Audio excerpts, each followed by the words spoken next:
بسم اللہ الرحمن الرحیم۔ آج ہمارا تربیتی پروگرام کا سبق نمبر 48 ہے اور اس کا عنوان یہ ہے کہ عرفات میں ظہر اور عصر کو جمع کیا جاتا ہے، مزدلفہ میں مغرب اور عشاء کو جمع کیا جاتا ہے۔ ان دونوں جگہوں پر دو نمازوں کو جمع کرنے میں کیا فرق ہے؟ بہت سے لوگ یہاں پر چوک کر جاتے ہیں کہ جی اکٹھی پڑھنی ہے، ظہر عصر اکٹھی پڑھنی ہے، مغرب عشاء اکٹھی پڑھنی ہے۔ تو یہ فرق واضح کریں، اس لیے ہم نے خاص اس سبق کو اہم سمجھ کر علیحدہ طور پر یہ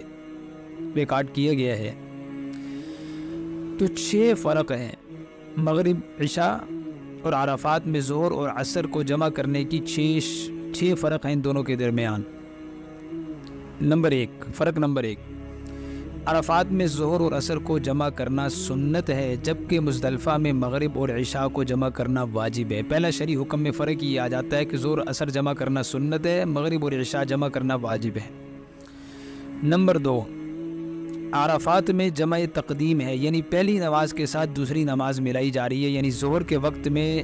دوسری نماز یعنی عصر کو اس کے ساتھ پڑھا جائے گا،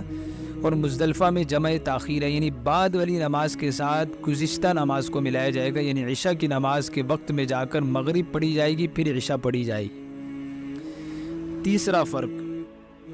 عرفات میں ظہر اور عصر کو جمع کرنے کے لیے امام حج کی اقتداء میں مسجد نمرہ میں ان نمازوں کو پڑھنا ضروری ہے، جبکہ مزدلفہ میں مغرب اور عشاء کو جمع کرنے کے لیے امام حج کی اقتداء ضروری نہیں ہے۔ چوتھا فرق، عرفات میں ظہر اور عصر کو جمع کر کے پڑھنے کے لیے باجماعت نماز پڑھنا ضروری ہے،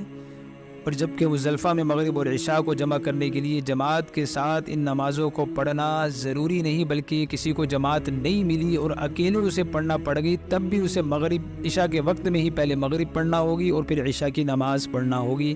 جس کی تفصیل ہم نے پچھلے سبق میں بیان کی ہے۔ پانچواں فرق یہ ہے کہ عرفات میں ظہر اور عصر کو جمع کر کے پڑھنے کے لیے خطبہ دینا سنت ہے، جبکہ مزدلفہ میں کوئی خطبہ سنت نہیں ہے۔ چھٹا فرق یہ ہے کہ عرفات میں ظہر اور عصر کے لیے الگ الگ تکبیریں کہی جائیں گی، پہلے ظہر کی نماز کی تکبیر ہوگی، ظہر کی نماز کھڑی ہوگی، پھر عصر کی نماز کی تکبیر ہوگی، پھر عصر کی نماز کھڑی ہوگی،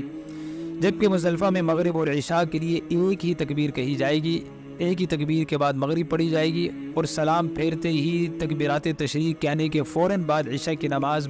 کھڑی ہو جائے گی اور اس میں تکبیر نہیں کہی جائے گی۔ یہ 6 بڑے فرق ہیں، تو لہٰذا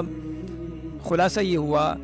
کہ مغرب اور عشاء ہر حاجی پر اکٹھے کر کے پڑھنا واجب ہے، جبکہ ظہر اور عصر کے اندر یہ بات نہیں ہے۔